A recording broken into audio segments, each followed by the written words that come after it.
शांति। आज 22 जनवरी 2021 के मधुर महावाक्य है और आज की मुरली में बाबा हम बच्चों को समझदार बच्चों की निशानियां बता रहे हैं कि समझदार बच्चे कौन। तो बाबा कहे जो समझदार है वो सदा खुशी में रहते हैं। दूसरा बाबा कहे वो पारस बुद्धि बनते हैं। तीसरा वो सदा रूहानी सर्विस में लगे रहते हैं, सबको बाप का परिचय देते हैं। उन सबको बाबा ने समझदार कहा है। दूसरी बात बाबा ने कहा तुम बच्चे बाबा के पास आते हो रिफ्रेश होने और विश्राम पाने। रिफ्रेश होते हैं जब हम बाप को और वर्षे को याद करते हैं तो रिफ्रेश हो जाते हैं, और विश्राम पाते हैं। एक तो मधुबन में बाबा के पास आते तो विश्राम मिलता है, दूसरा बाबा कहे शांति धाम में विश्राम मिलता है, और तीसरा सुखधाम में सदा विश्राम ही विश्राम है।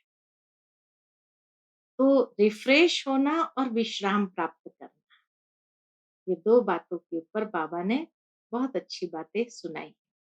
सुनते हैं बाबा के मधुर महावाक्य। ओम शांति। मीठे बच्चे, तुम बाप के पास आए हो रिफ्रेश होने। बाप और वर्षे को याद करो तो सदा रिफ्रेश रहेंगे। प्रश्न है, समझदार बच्चों की मुख्य निशानी क्या होगी? उत्तर है, जो समझदार है उन्हें अपार खुशी होगी। अगर खुशी नहीं तो बुद्धू है, अर्थात बेसमझ है। समझदार अर्थात पारस बुद्धि बनने वाले, वह दूसरों को भी पारस बुद्धि बनाएंगे, रूहानी सर्विस में बिजी रहेंगे, बाप का परिचय देने बिगर रह नहीं सकेंगे। ओम शांति। बाप बैठ समझाते हैं, यह दादा भी समझते हैं, क्योंकि बाप बैठ दादा द्वारा समझाते हैं। तुम जैसे समझते हो वैसे दादा भी समझते हैं। दादा को भगवान नहीं कहा जाता, यह है भगवान वाच। बाप मुख्य क्या समझाते हैं कि बच्चे देही अभिमानी बनो। ये क्यों कहते हैं? क्योंकि अपने को आत्मा समझने से हम पतित पावन परम पिता परमात्मा से पावन बनने वाले हैं। इसलिए बाबा कहते हैं बच्चे देही अभिमानी बनो। यह बुद्धि में ज्ञान है, अर्थात समझ है। सबको समझाना है, पुकारते भी है कि हम पतित है, नई दुनिया पावन जरूर ही होगी। नई दुनिया बनाने वाला, स्थापन करने वाला बाप है। उनको ही पतित पावन बाबा कह बुलाते हैं। पतित पावन साथ में उनको बाप कहते हैं। बाप को आत्माएं बुलाती है, शरीर नहीं बुलाएगा। हमारी आत्मा का बाप पारलौकिक है, वही पतित पावन है। यह तो अच्छी रीति याद रहना चाहिए। यह नई दुनिया है या पुरानी दुनिया है, ये समझ तो सकते हैं ना। ऐसे भी बुद्धू है जो समझते हैं हमको सुख अपार है। ऐसे भी बेसमझ है इस दुनिया में जो समझते हैं हमको तो सुख अपार है, हम तो जैसे स्वर्ग में बैठे हैं। परंतु यह भी समझना चाहिए कि कलयुग को कभी स्वर्ग कह नहीं सकते। नाम ही है कलयुग, पुरानी पतित दुनिया। अंतर है ना। मनुष्य की बुद्धि में यह भी नहीं बैठता है। बिल्कुल ही जड़ीभूत अवस्था है। बच्चे नहीं पढ़ते हैं तो कहते हैं ना, दुनिया में अगर बच्चे नहीं पढ़ते हैं तो कहते हैं ना कि तुम तो पत्थर बुद्धि हो। बाबा भी लिखते हैं तुम्हारे गांव निवासी तो बिल्कुल पत्थर बुद्धि है। समझते नहीं, समझते नहीं है क्योंकि दूसरों को समझाते नहीं। खुद पारस बुद्धि बनते हैं तो दूसरे को भी बनाना चाहिए, पुरुषार्थ करना चाहिए। इसमें लज्जा आदि की तो बात ही नहीं। परंतु मनुष्य की बुद्धि में आधा कल्प उल्टे अक्षर पड़े हैं तो वो भूलते नहीं। कैसे भुलाएं? भुलवाने की ताकत भी तो एक बाप के पास ही है। इतना बाबा को याद करेंगे तो पिछली बातें सब भूलना सहज हो जाएंगे। बाप बिगर यह ज्ञान तो कोई दे नहीं सकती। गोया सब अज्ञानी ठहरे। उनका ज्ञान फिर कहां से आए? जब तक ज्ञान सागर बाप आकर न सुनाए, तमो प्रधान माना ही अज्ञानी दुनिया, सतो प्रधान माना दैवी दुनिया। फर्क तो है ना। देवी देवताएं ही पुनर्जन्म लेते हैं, समय भी फिरता रहता है, बुद्धि भी कमजोर होती जाती है। बुद्धि का योग लगाने से जो ताकत मिले वो फिर खलास हो जाती है। अभी तुमको बाप समझाते हैं। क्या समझाते हैं? अभी तुमको बाप समझाते हैं तो तुम कितने रिफ्रेश होते हो। ज्ञान हमें ना रिफ्रेश कर देता है। तुम रिफ्रेश थे और विश्राम में थे। बाप भी लिखते हैं ना, बच्चों आकर रिफ्रेश भी हो जाओ और विश्राम भी पाओ। बाबा चिट्ठी लिखते हैं कई बच्चों को कि बच्चे आ जाओ मधुबन में, थोड़ा रिफ्रेश भी हो जाओ और विश्राम भी पाओ। रिफ्रेश होने बाद तुम सतयुग में विश्राम पुरी में जाते हो। यहाँ रिफ्रेश हो जाते, फिर दूसरा सतयुग में विश्राम को पाते हैं। वहां तुमको बहुत विश्राम मिलता है। वहां सुख शांति संपत्ति आदि सब कुछ तुमको मिलता है। तो बाबा के पास आते हैं रिफ्रेश होने, विश्राम पाने। रिफ्रेश भी शिव बाबा करते हैं, विश्राम भी बाबा के पास लेते हैं। विश्राम भी बाबा के पास लेते हैं। विश्राम माना शांत, एकदम शांति। तो विश्राम माना शांत। थक कर विश्रामी होते हैं ना। कोई कहाँ जाते हैं विश्राम पाने। इस दुनिया में भी लोग इधर उधर विश्राम पाने जाते हैं। कोई हिल स्टेशन जाते हैं, कोई कहाँ जाते हैं। उसमें तो रिफ्रेशमेंट की बात ही नहीं। यहाँ तुमको बाप रोज समझाते हैं तो तुम यहाँ आकर रिफ्रेश होते हो। याद करने से तुम तमो प्रधान से सतो प्रधान बनते हो। सतो प्रधान बनने के लिए ही तुम यहाँ आते हो। उसके लिए क्या पुरुषार्थ है? बाबा कहे तुम आते हो सतो प्रधान बनने के लिए, तो उसके लिए बाबा कहते तुम आते हो सतो प्रधान बनने के लिए, तो उसके लिए क्या पुरुषार्थ है? मीठे मीठे बच्चे बाप को याद करो। याद से ही आत्मा सतो प्रधान बनेगी। बाप ने सारी शिक्षा तो दी है। ये सृष्टि चक्र कैसे फिरता है, तुमको विश्राम कैसे मिलता है, और कोई भी यह बातें नहीं जानते तो उन्हों को भी समझाना चाहिए, ताकि वह भी तुम जैसा रिफ्रेश हो जाए। अपना फर्ज ही यह है सबको पैगाम देना। अविनाशी रिफ्रेश होना है, अविनाशी विश्राम पाना है। सबको ये पैगाम दो। यही याद दिलाना है कि बाप को और वर्षे को याद करो। है तो बहुत सहज बात।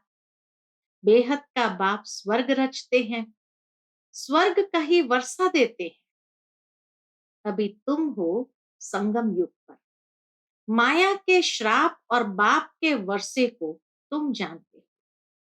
जब माया रावण का श्राप मिलता है तो पवित्रता भी खत्म, सुख शांति भी खत्म, तो धन भी खत्म हो जाता है। तीनों चीज खत्म, पवित्रता सुख शांति और धन संपत्ति सब कुछ खत्म हो जाता है।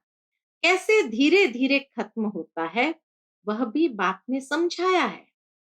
इतने जन्म लगते हैं। दुख धाम में कोई विश्राम थोड़ी होता है, सुख धाम में विश्राम ही विश्राम है। मनुष्य को भक्ति कितना थकाती है, जन्म जन्मांतर भक्ति थका देती है, कंगाल कर देती है। यह भी अब तुमको बाप समझाते हैं।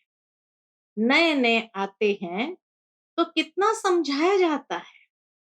हर एक बात पर मनुष्य बहुत सोच करते हैं, समझते हैं कहाँ जादू न हो, समझते हैं कहाँ जादू न हो। अरे तुम कहते हो जादूगर, परमात्मा को कहते ही हो कि वो जादूगर है, तो मैं भी कहता हूं जादूगर हूं। परंतु जादू कोई वह नहीं जो भेड़ बकरी आदि बना देंगे, जानवर तो नहीं है ना। यह बुद्धि से समझा जाता है कि भगवान कोई ऐसा जादू नहीं करते कि मनुष्य को भेड़ बकरी बना दे, नहीं, ये सब समझ की बात है। गायन भी है सुर मंडल के साज से। दुनिया के लोग क्या जाने, इस समय मनुष्य जैसे रीढ़ मिसल है। यह बातें यहाँ के लिए है, सतयुग में नहीं गाते। इस समय का ही गायन है। चंडिका का कितना मेला लगता है। पूछो वो कौन थी, कहेंगे देवी। अब ऐसा नाम तो वहां होता नहीं, सतयुग में चंडी का नाम किसी का नहीं होता। सतयुग में तो सदैव शुभ नाम होता है। श्री रामचंद्र, श्री कृष्ण, श्री कहा जाता है श्रेष्ठ को। सतयुगी संप्रदाय को श्रेष्ठ कहा जाता है। कलयुगी विश्व संप्रदाय को श्रेष्ठ कैसे कहेंगे? श्री माना श्रेष्ठ। अभी के मनुष्य तो श्रेष्ठ है नहीं। गायन भी है मनुष्य से देवता किए करत न लागी पार। फिर देवता से मनुष्य बनते हैं क्योंकि 5 विकारों में जाते हैं। रावण राज्य में सब मनुष्य ही मनुष्य है, वहां है देवताएं, उनको डीटी वर्ल्ड, इसको ह्यूमन वर्ल्ड कहा जाता है। डीटी वर्ल्ड को दिन कहा जाता है, ह्यूमन वर्ल्ड को रात कहा जाता है। दिन सोजरे को कहा जाता है, रात अज्ञान अंधियारे को कहा जाता है। इस फर्क को तुम जानते हो, तुम समझते हो। हम पहले कुछ भी नहीं जानते थे, अभी सब बातें बुद्धि में है। ऋषि मुनियों से पूछते हैं, रचता और रचना के आदि मध्य अंत को जानते हो? तो वह भी नेति नेति कर गए, हम नहीं जानते। अभी तुम समझते हो, हम भी पहले नास्तिक थे, बेहद के बाप को नहीं जानते थे। वह है असुल अविनाशी बाबा। शिव बाबा बेहद का बाबा है, असुल अविनाशी बाबा, आत्माओं का बाबा। तुम बच्चे जानते हो, हम उस बेहद के बाप के बने हैं जो कभी जलते नहीं। यहाँ तो सब जलते हैं, रावण को भी जलाते हैं, शरीर है ना। फिर भी आत्मा को तो कभी कोई जला नहीं सकते। तो बच्चों को बाप यह गुप्त ज्ञान सुनाते हैं। इस समय बाबा आकर हम बच्चों को गुप्त ज्ञान सुनाते हैं जो बाप के पास ही है। यह आत्मा में गुप्त ज्ञान है। आत्मा भी गुप्त है, आत्मा इस मुख द्वारा बोलती है। इसलिए बाप कहते हैं, बच्चे देह अभिमानी मत बनो, देह अभिमानी मत बनो, आत्मा अभिमानी बनो। नहीं तो जैसे उल्टे बन जाते हो, अपने को आत्मा भूल जाते हो। ड्रामा के राज को भी अच्छी रीति समझना है। ड्रामा में जो नूंद है वह हूबहू रिपीट होता है, यह किसको पता नहीं है। ड्रामा अनुसार सेकंड बाय सेकंड कैसे चलता रहता है, यह भी नॉलेज बुद्धि में है। आसमान का कोई भी पार नहीं पा सकते हैं, धरती का पा सकते हैं। क्यों? आसमान का नहीं पा सकते, धरती का क्यों पा सकते हैं? क्योंकि बाबा कहे आकाश सूक्ष्म है, धरती स्थूल है। तो धरती तो स्थूल है, कई चीजों का पार पा नहीं सकते, जबकि कहते भी है आकाश ही आकाश, पाताल ही पाताल। शास्त्र में सुना है ना, तो ऊपर में भी जाकर देखते हैं, वहां भी दुनिया बसाने की कोशिश करते हैं। दुनिया बसाई तो बहुत है ना, इसी पृथ्वी पर कितना विस्तार किया है दुनिया बसाने में। बाकी बाबा कहे भारत में सिर्फ एक ही देवी देवता धर्म था और खंड आदि नहीं था, फिर कितना बसाया है। तुम विचार करो, भारत के भी कितने थोड़े टुकड़े में देवताएं होते हैं। जमुना का कंठा होता है, दहली परिस्तान थी, इसको कब्रिस्तान कहा जाता है। जहां अकाले मृत्यु होती रहती है, अमर लोक को परिस्तान कहा जाता है। वहां बहुत नेचुरल ब्यूटी होती है। भारत को वास्तव में परिस्तान कहते थे। ये लक्ष्मी नारायण परिस्तान के मालिक है ना, कितने शोभावान है, सतो प्रधान है ना, नेचुरल ब्यूटी थी। आत्मा भी चमकती रहती है।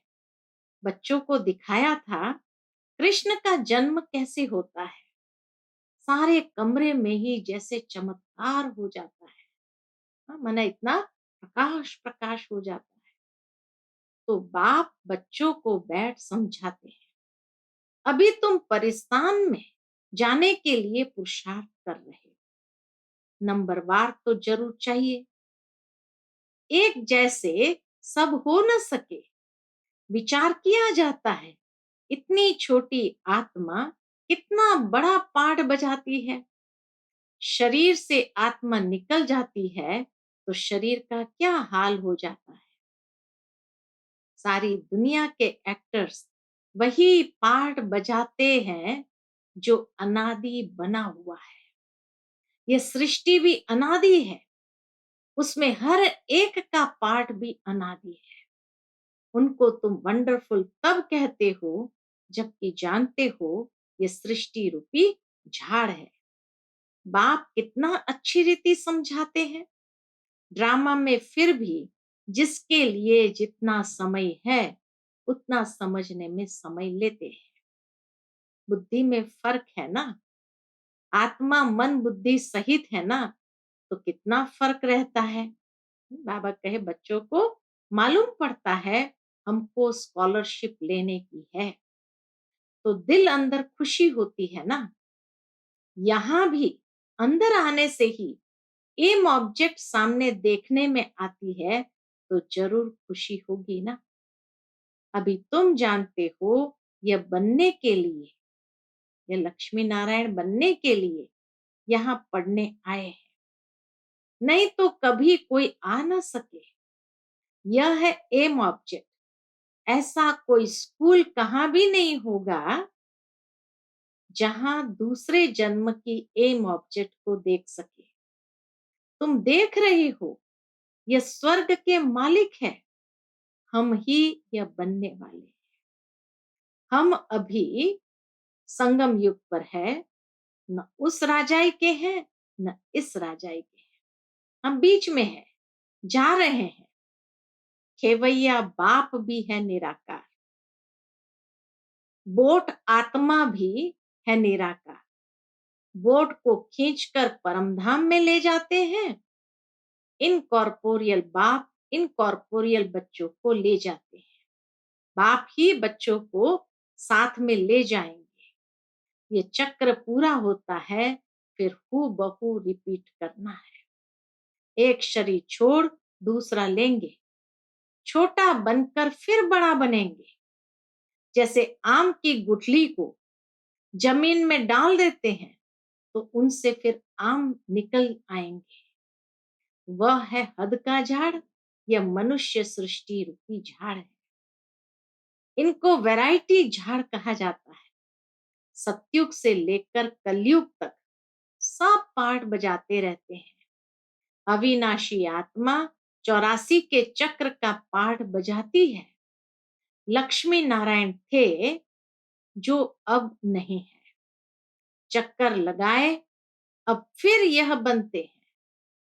कहेंगे पहले ये लक्ष्मी नारायण थे, फिर उन्हों का यह है लास्ट जन्म ब्रह्मा सरस्वती।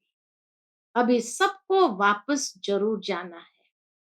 स्वर्ग में तो इतने आदमी थे नहीं, न इस्लामी न बौद्धि, कोई भी धर्म वाले एक्टर्स नहीं थे सिवाय देवी देवताओं के।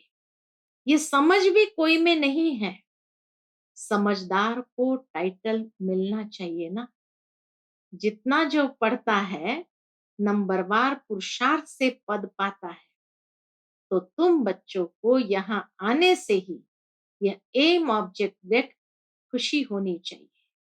हाँ, बाबा कहे तुम बच्चों को यहाँ आने से ही यह एम ऑब्जेक्ट देख खुशी होनी चाहिए। खुशी का तो पारावार नहीं। पाठशाला व स्कूल हो तो ऐसा, पाठशाला व स्कूल हो तो ऐसा है। कितनी गुप्त परंतु जबरदस्त पाठशाला है। कितनी बड़ी पढ़ाई उतना बड़ा कॉलेज। दुनिया में जितनी बड़ी पढ़ाई उतना बड़ा कॉलेज। वहां सब फैसिलिटीज मिलती है। आत्मा को पढ़ना है फिर चाहे सोने का तख्त पर। बाबा के आत्मा को पढ़ना है फिर चाहे सोने के तख्त पर चाहे लकड़ी के तख्त पर चढ़े। बच्चों को कितनी खुशी होनी चाहिए, क्योंकि शिव भगवान वाच है ना। पहले नंबर में है यह विश्व का प्रिंस। बच्चों को अब पता पड़ा है। कल्प कल्प बाप ही आकर अपना परिचय देते हैं। मैं इनमें प्रवेश कर तुम बच्चों को पढ़ा रहा हूं। देवताओं में यह ज्ञान थोड़ी होगा। ज्ञान से देवता बन गए फिर पढ़ाई की दरकार नहीं। इसमें बड़ी विशाल बुद्धि चाहिए समझने की। समझा, बाबा कहे इसमें बड़ी विशाल बुद्धि चाहिए समझने की। अच्छा, मीठे मीठे सिकिलते बच्चों प्रति माता पिता बाप दादा का याद प्यार और गुड मॉर्निंग।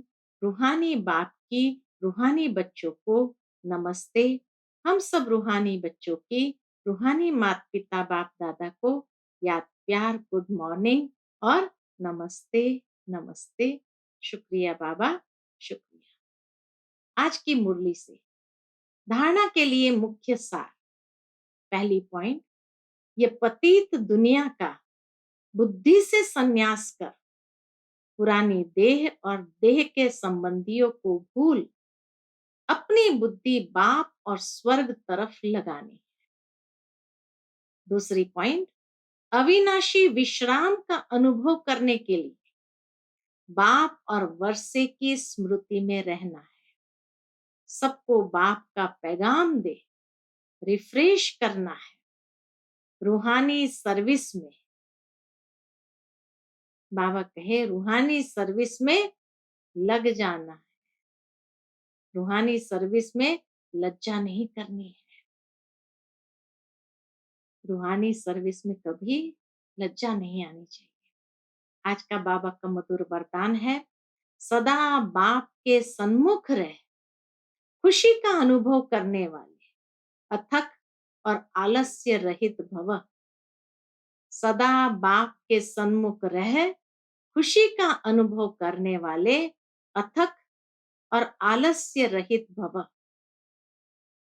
कोई भी प्रकार के संस्कार या स्वभाव को परिवर्तन करने में दिल शिकस्त होना या अलबेलापन आना भी थकना है। कोई भी पुराने स्वभाव संस्कार को परिवर्तन करने में दिल शिकस्त होना या अलबेलापन आना, यह भी थकना है। इससे अथक बनो। अथक का अर्थ है जिसमें आलस्य न हो। जो बच्चे ऐसे आलस्य रहित है वे सदा बाप के सन्मुख रहते और खुशी का अनुभव करते हैं। उनके मन में कभी दुख की लहर आ नहीं सकती। इसलिए सदा सन्मुख रहो और खुशी का अनुभव करो। सदा सन्मुख रहो और खुशी का अनुभव करो। फिर आज का मधुर स्लोगन है, सिद्धि स्वरूप बनने के लिए हर संकल्प में पुण्य और बोल में दुआएं जमा करते चलो। सिद्धि स्वरूप बनने के लिए हर संकल्प में पुण्य और बोल में दुआएं जमा करते चलो। अच्छा, Om Shanti. To watch Peace of Mind channel videos on YouTube, subscribe us on youtube.com/tvpeaceofmind. Just a click for a peaceful life.